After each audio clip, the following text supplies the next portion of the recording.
We are for de-risking and diversifying, not decoupling. We'll keep investing in our own capacities and in secure, resilient supply chains. We'll keep pushing for a level playing field for our workers and companies and defending against abuses. Our export controls will remain narrowly focused on technology that could tilt the military balance. We're simply ensuring that U.S. and allied technology is not used against us. We are not cutting off trade. In fact, the United States continues to have a very substantial trade and investment relationship with China. Bilateral trade between the U.S. and China set a new record last year.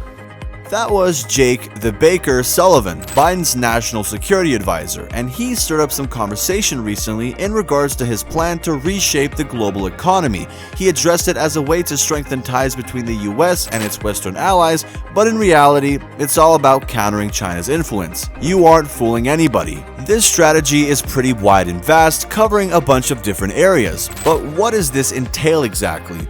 Well, they want to boost America's own economy, I guess fair enough, but also take action on climate change, lead in technology, and promote fair trade practices.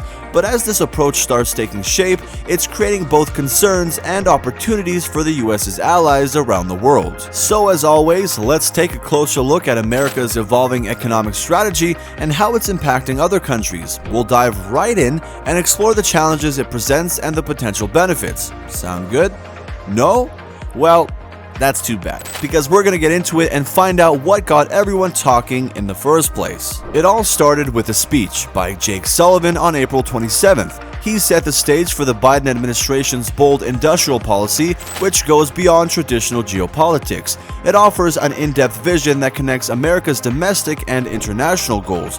Long story short, they want to revive the middle class, strengthen democracy, fight climate change, and achieve technological leadership over China. But here's the thing. As the US charts this new economic path, its allies are a bit worried about how it might affect their own economic interests, which is understandable. One big concern is the generous aid provided to American industries and clean technology, as outlined in the Inflation Reduction Act, which speaks for itself. I don't need to explain that one. Allies are concerned that this could unintentionally put Europe and Asian producers and workers at a disadvantage. There are also concerns about potential disruptions to international trade as they try to reduce risks associated with trading with China. Plus, the US's call to reform the World Trade Organization has sparked fears about the future of free trade and how it might impact global economic governance. However, US officials are pushing back against these concerns though. They're emphasizing that Jake Sullivan has specifically mentioned the interests of Western allies and the global South in his speeches, aka, as long as you agree with us, we'll agree with you. And they also argue that everyone should embrace America's role in tackling climate change because it offers an opportunity for joint efforts, something that probably would have been unheard of during Trump's presidency.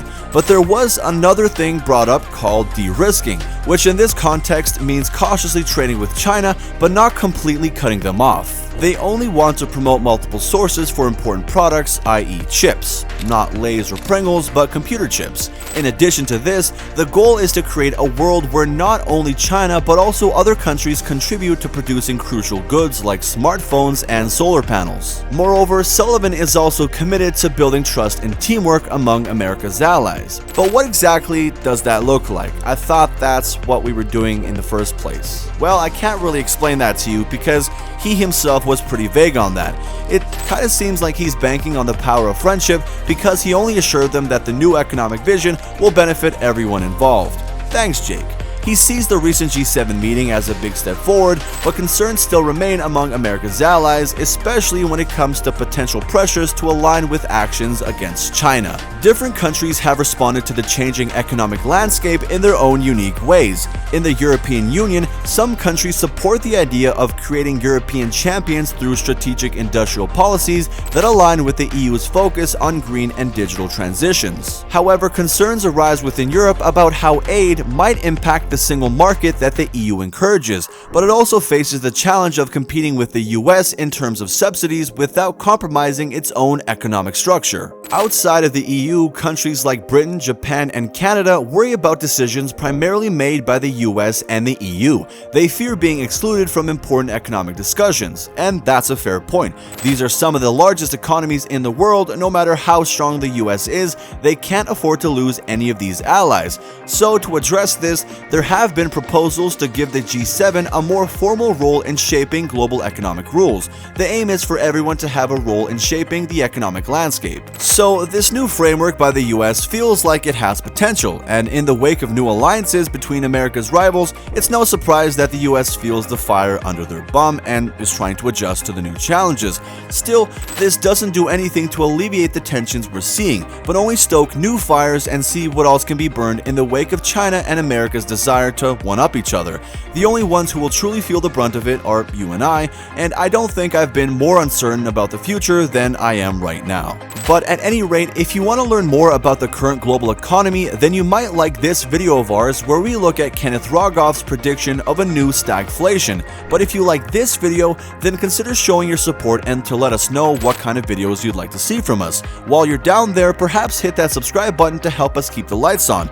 Nevertheless, as for now, that's all we have in store for you. I hope you enjoyed the video, and until next time, take care.